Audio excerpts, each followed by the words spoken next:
Hello and welcome back to my YouTube channel. I'm super delighted to have you here. If it's your first time, thank you for coming. If you are a return fan, I'm so glad that you've come to watch this video again. And let me tell you something that is super special about this episode. Now, this is one episode that I'm very optimistic and delighted about, because I know that you're going to take home something. I'm so sure of that. You're going to learn something new, or something you already knew but you never really paid attention to. Now, on this episode, I'm going to be talking about three babies that went on to become powerful leaders in the Bible. And I'm especially going to show you something that is similar across these three babies, right? Okay, and then we'll see how that relates with us, in our world today. Okay, now before I go into that, sometime in 2019, I wrote an article, or it's a short story, it's fiction, a fictional story called Unlearning. Now it's my second most read article, or my second most read story. It's free on Okada Books for those of us that have access to that app. You can read up on learning. It's just a very short story, about 1 or 2 pages of that story. But the theme of that story is very similar to what I'm going to be talking about today.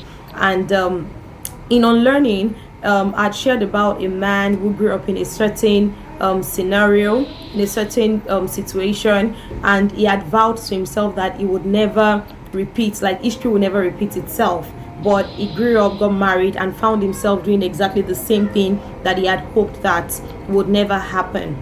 And that is somewhat what I'm trying to drive at by talking about these three babies. How do we break habits? How do we break experiences from our past that are creeping up again, things that you said this would never be me? And how do we break this habit? So let's go straight into the story of these three babies. Now, the first baby I'm going to be talking about is baby, drum rolls, Moses. Okay, so Moses is a very powerful, I still say is, because Moses is somebody that is still referred to in Israel today. In fact, all over the world, Christians are talking about Moses, Israelites are talking about Moses. So he was a very powerful leader in the nation of Israel. And history has it that Moses was the one that led Israel out of the land of Egypt when they were slaves there. Right now, the story of Moses' birth is very interesting. And what happened was, at the time that Moses was born, the Israelites were slaves in Egypt. And it happened that the Israelites were multiplying so much, they were giving birth, that it almost seemed that very soon they were going to outnumber the Egyptians. And because of that, the ruler of Egypt at that time decided that, let's kill all the babies that are being born at this time, so that the Israelites will not outnumber us and then maybe take over the land. So it was during this period that Moses was born to a woman, to an Hebrew woman, that's an Israelite, to an Hebrew woman. And this woman loved her baby so much that instead of, she hid him. She didn't want the soldiers, like the Egyptian soldiers, to kill him.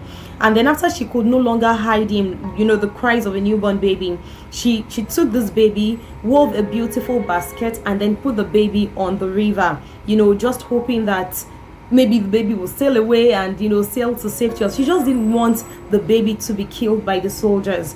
And every day, the sister of this baby, that's the elder sister, will just stay in the reeds and watch over the baby, for the period of time. And as the baby was on the water, one of those days, the daughter of the ruler, who had said that all babies should be killed, was in that river to take a bath. And she heard the sound of a baby crying. She asked her guards to bring the baby, and then she fell so much in love with the baby that she decided to keep the baby for herself. Then the sister of the baby comes out and says, "Oh, you know what? I know an Hebrew woman that just gave birth that will be able to nurse this child." So for people that maybe are not women, what happens is that actually any woman can nurse a child. Any woman can. So it's not compulsory that it is if you were the one that gave birth to the baby, you must be the one to breastfeed that child. So even if you did not have a baby, but you've had a baby before and there's a baby that needs to be breastfed, what you just do is, once the baby begins to suck, it would stimulate the production of milk, and then you can actually breastfeed that child. So the girl says, okay, you know what, I know a woman that just gave birth, she even has excess milk, Abby, let's just call her so that she will nurse this child. So the mother of Moses acted as Moses' nurse for a period of time, and then before she left him to grow up with the daughter of the ruler of Egypt at the time in the palace. Now eventually Moses will grow up, and he would realize that there was a call of God upon his life, and he would realize that he's an Israelite, and he would try to save his people from the hands of the Israelites. Now, what is so profound about the story is the importance of the Savior of Israel, the person that will save Israel, not to be in an environment where he couldn't grow up in an environment where where the slave mentality was predominant.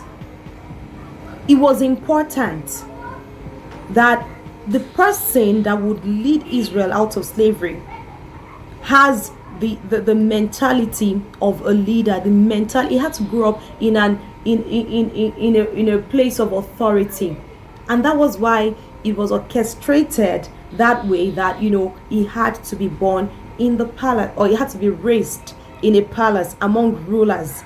That is why he would have the kind of authority he had, to say, let my people go. Now, what I'm sharing with you is that for us, we've grown up in all sorts, we've grown up in different kinds of backgrounds. Some of us had backgrounds where maybe we had abusive parents, and you've decided that, what, I'm going to break this cycle. This is not going to be me. This is not the way my home will be. You've decided you don't want it. This is not what I want. But because that was where you grew up, you were not raised differently. You have not been reprogrammed. What happens is, no matter how much you hate the results, the effects that you're getting, you keep seeing these things, happen over and over again in your life, right? So that's the first baby. And what I'm trying to point out to you is that for you to break cycles, maybe you grew up in a house that wasn't tidy. You put things in different places, except you come into an environment where you are reprogrammed. Now, coming into an environment can mean different things. It can mean living with other people that have been programmed differently for a period of time. It can be meeting with a mentor or a coach that will coach you out of that old habit. It can mean reading books extensively and intensively and extensively. Reading books until you're able to break that habit. But you will never break an habit just by detesting it. It's like a computer program. Habits are like computer programs. You've been programmed that way. That is the way you will continue to think. If you grew up in a house where there was no savings culture, you lived from hand to mouth, hand to mouth, hand to mouth, there is a very high likelihood that no matter how much you detest that culture, you will still fall back into the same habits, except you come in contact with an environment or with materials or with coaching that would help you to break that habit. Okay, so we'll go to the second baby. The second baby in the Bible that I want to talk about is baby Samuel. Now, Samuel also has this very interesting story. His mom was married. She was the first wife, and then she couldn't have a child. So her husband got another woman who got married, and that woman showed her pepper. Oh my God. So Hannah was the first wife, and then the second wife showed Hannah pepper. She would, show her, hey, see me, I have children. Me, I can send children here and there. All those kind of stories. So eventually Hannah got tired. And then one day she went up to the temple and she prayed and wept and cried. She was so desperate to have a child that she said, you know what, God, if you give me this child, I will dedicate the child to you. I will leave the child in your house to grow up with the priest, to be trained by the priest. And God heard her prayer and answered it. And he gave her a baby that was called Samuel. So that was the story of the birth of Samuel. And then after Samuel had been weaned, she brought Samuel to the temple to a prophet called Eli. And Eli became the guardian of the baby Samuel.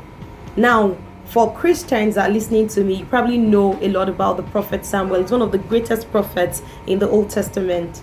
And Samuel became so mighty, he was the one that appointed the kings. He was one that appointed Saul, the first king of Israel. He was one that anointed David. He did so many mighty things in the land of Israel. Now, there was no way that somebody that was going to enter, or that was going to handle that office that Samuel handled, there was no way he would have grown up with Hannah. There was no way he would have grown up in a carnal environment. When I say carnal, a lot of people think carnal is a bad word. No, carnal is not a bad word. Carnal is just the opposite of spiritual. Spiritual is you do your things based on the leadings of the spirit. Carnal is you do your things, regular everyday things, like I need money, I go to work, I earn money, and all of that. Spiritual is I need money, God is my sustenance. Okay, God, how do I get money? I get instructions, I go and get it. So that's just a difference. So there is no way for somebody that was going to enter the office that Samuel was going to enter, that he would have been trained by carnal parents who did not have dealings with God. And we would all remember, for Christians that are listening to me, you'd all remember that the first time God was going to speak with Samuel, he thought it was Eli that was calling him. And Eli was the one that guided him, to be able to say that, no, this is the way to do it. It is God that is speaking with you, right? And we also remember that, at a point, Samuel was very skilled in the processes and procedures of giving offerings to God and things like that. Remember the issue with Saul, when Saul decided to make an offering, and Samuel was really angry to say that, why would you do such a thing? So he was skilled, he was taught these things because of the office he was going to occupy in the future. Now, because of that, God had to remove him from his own family and place him in a place of training.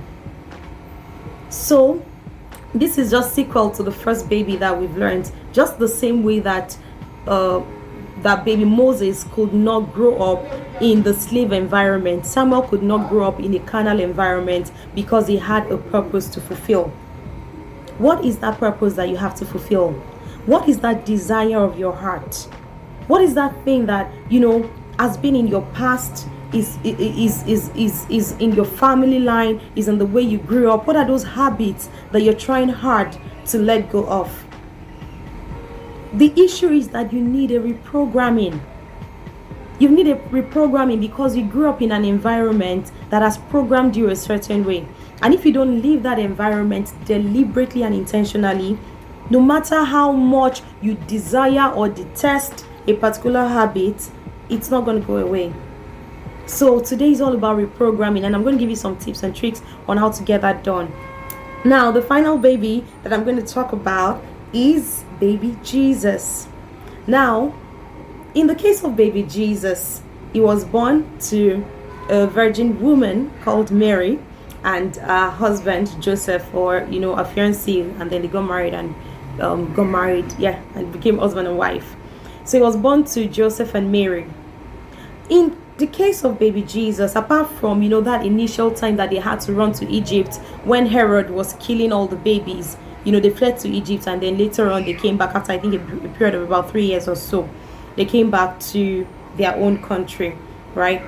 Aside that period, Jesus practically grew up in his own environment. Yet he was able to become a leader.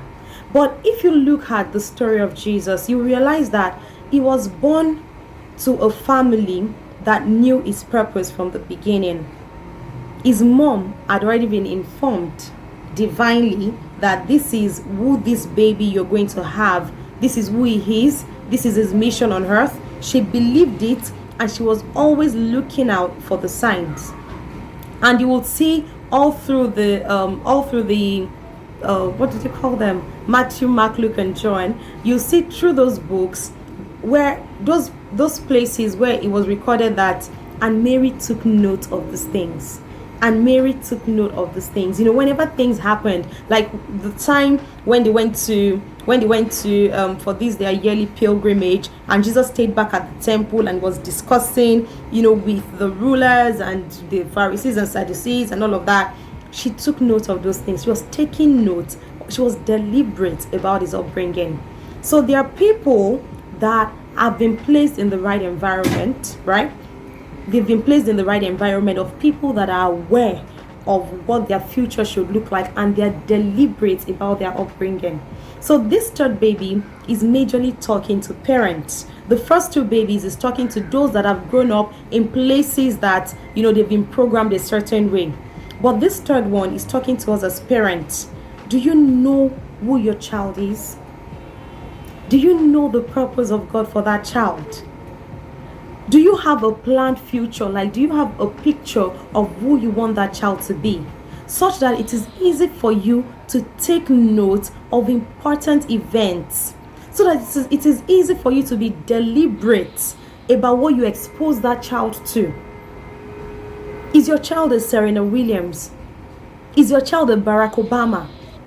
It's important you begin to take notes of the way that child is speaking, of certain things that is a bit different in that child from the beginning. And Mary took note of these things, and Mary pondered these things in her heart, and Mary this and Mary that. Remember that at the cross, Mary was there. She knew, and she enabled, she supported her child to be able to become what he was destined to become in this life. Now, you might think that this sounds, it sounds so spiritual. How can I know? How will I know? Trust me, it's not as hard as you think. It requires discipline. There are two ways to do it. You can do it the carnal way. Expose your child to so many things. Be very deliberate. Expose them to sports, to the arts. Expose them to events, to people, right? And then over time, you begin to pick out, okay, this child seems to be good with this or good with that. That's one method. The other method, which I love, and that's my own trusted method, is actually finding out who your child is in God. And you might say, oh my God, I'm not that spiritual. It's not hard. It's going to take dedication, yes. And yes, there are platforms where you can get trained, just to build your spiritual muscles. You learn to pray, learn to meditate on the word, learn to study. You speak in tongues a lot. I believe in tongues. I totally believe in tongues. Speak in tongues a lot. And what it does is that it helps you, it builds you. And before you know it, you have clarity. You know exactly what you should be doing. You have an understanding of the times and seasons. Now, if this is sounding all abstract to you, but it's something that you really want to do or something you really want to explore, please feel free to reach out to me. I would ask you to join one of the networks. We have networks for men, networks for women, for professional women, for business women. I will just put you in there in one of the networks. Once you join, you get praying, you build your spiritual muscles. You build your muscles, and then you're able to discern exactly what you need to be doing, exactly what your children need to be doing. Now, during the course of the video, I did promise that for those of us that have been programmed wrongly, in certain situations, what can you do? So say, for example, you were programmed to have bad financial habits. The first thing you need to do is to accept that you are struggling in that area. Don't tell yourself that it's okay. You need to accept the fact that, I don't like my financial habits and I want to change it. The second thing is you find a new mentor, find a new role model, find somebody that is doing well, that you look up to in that area. Now, this person might be an expert, like a professional in the field. You might need to pay for maybe a coaching services, 3 months, 6 months, 1 year. You can decide to do that. It can be somebody in your personal space that you need to build a relationship with, discuss these matters with over time, and make sure that whatever they tell you to do, you do those things. That's the second thing. The third thing is surround yourself with materials that can help you. So there are certain materials like books, like blogs that you need to read. It's like you're deliberately reprogramming your mind. So those are some of the things that you can do. Cultivate relationships. Surround yourself with new people that, follow the idea of what you want to do. And these things can be something as little as the way you relate with your spouse. It can be something something like tidiness, like I mentioned the other time. You just want your house to be clean and neat, but you don't really know how to do it. Or it can be as big as, maybe things that are even serious, like maybe physical abuse, you've been assaulting your spouse, or things like that, or in the way you raise your children. Maybe you find out that, oh, your mother was always shouting at you, and already you started shouting at your children. You need to find people that are doing it right in your networks so that you can do better. So first, accept that habit you don't want. Don't cover it up and say, our mothers did it, so that's the way it is, or, oh, my dad survived it, so that's the way it is. No, that's not the way it is. Don't cover it up with you know what, I'll be fine anyways. You don't have any savings for your future, you don't have, and you're like, hey, it's not because of what you earn. Trust me, it is not because of what you earn. It's because frugality was not programmed into you, no matter how much you earn. So you need to relearn that. Now I'm going to stop here because the video has gotten quite long. Thank you so much for staying to the end, and I look forward to seeing you on the next video.